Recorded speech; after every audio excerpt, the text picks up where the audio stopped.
Bawahan batik motif sorgan coklat dan rambut disanggul. Merasakan betul betapa magisnya kirap malam satu suro di Solo.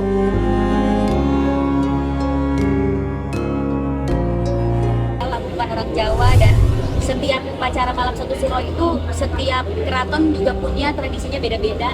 Bahkan dari bajunya beda, dari tusuk kondenya pun beda.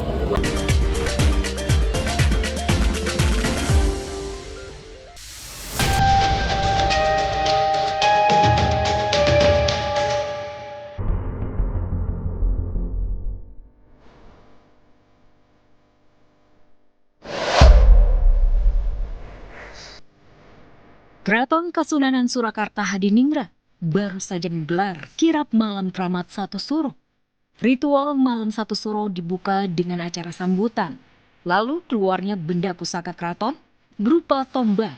Kemudian kirap laku tapa bisu alias jalan kaki tanpa alas kaki dan tanpa bicara mengelilingi kota sejauh 5 km.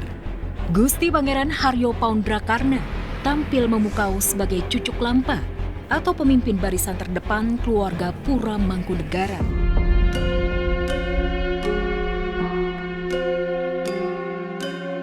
Kirap malam Satu Suro Pura Mangkunagaran memang kental suasana mistis. Tak sembarang orang yang bisa mengikuti acara tersebut. Ada aturan pakem Pura Mangkunagaran yang wajib dipatuhi. Salah satunya wajib mengenakan busana beskap atau kebaya hitam dan bawahan kain jarik batik. Busana serba hitam memiliki makna sebagai bentuk introspeksi dan refleksi diri, serta simbol kesederhanaan dan kerendahan hati. Aktris Prilly Latuconsina yang diundang dan mengenakan kebaya hitam, bawahan batik motif sorgan coklat, dan rambut disanggul. Merasakan betul betapa magisnya kirap malam Satu Suro di Solo.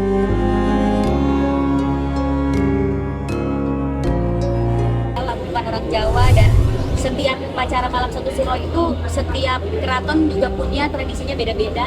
Bahkan dari bajunya beda, dari tusuk kondenya pun beda. Aku kebetulan kirap yang di Mangkunagaran, jadi ada pakem-pakem yang memang harus diikuti dan gak semua sama.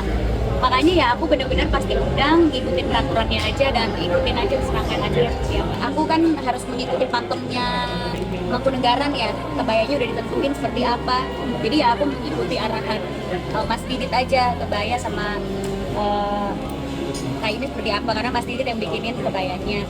Habis itu kondenya sama makeup artisnya pakai dari Solo, karena aku nggak paham, takut salah nanti tusuk kondenya ini itu.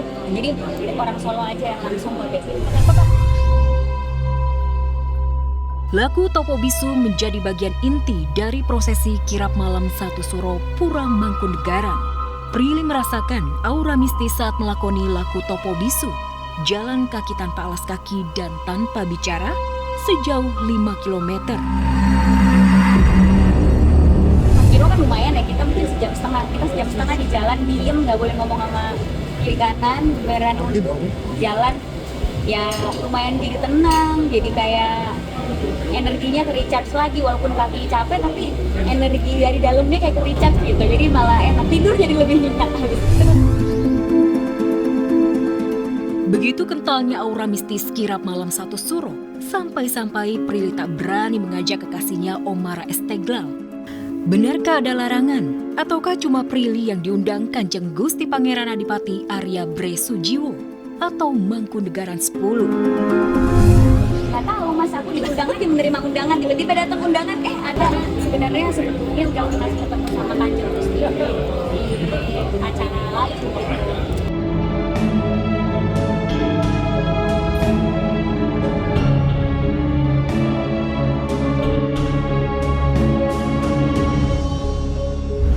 Pesan ke teman-teman untuk menyampaikan salam juga, dan juga nasi padangnya juga mungkin bisa disampaikan juga ya, satu buat saudara terdakwa DRL.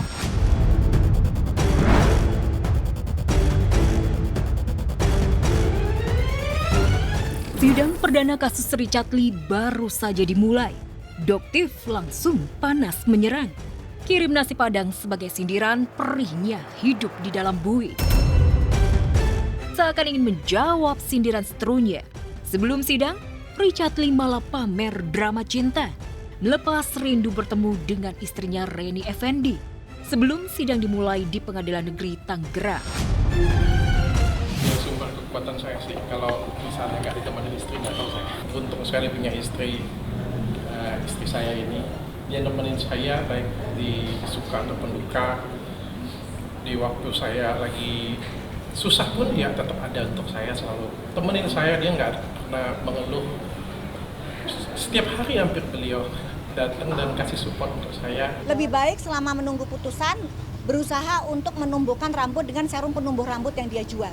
Ya, mungkin dengan begitu setelah nanti dia keluar dari sel, ya, mungkin dia bisa menjual produk serum rambutnya dengan membuktikan rambutnya tumbuh di dalam sel. Ya, Reni Effendi bisa jadi kunci mengapa Richard Lee masih bisa bertahan meski sudah beberapa bulan mendekam di dalam bui. Namun ancaman 12 tahun kurungan penjara atas dakwaan melanggar Undang-Undang Kesehatan sudah di depan mata.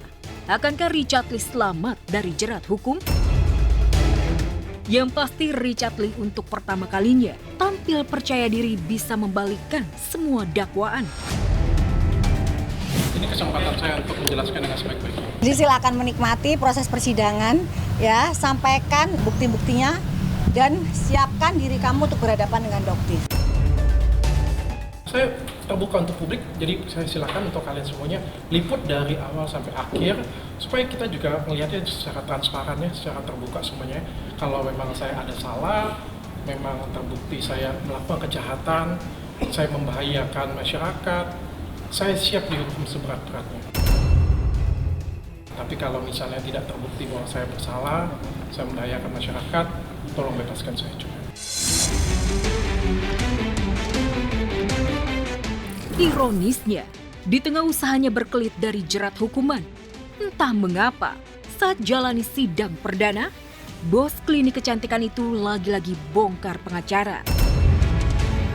Benarkah di balik rasa percaya diri, sejatinya Richard Lee ketar-ketir, mustahil lolos dari jerat hukuman, seperti yang diungkap seterunya Dr. Samira. Saya harus mengganti pengacara saya pada waktu itu.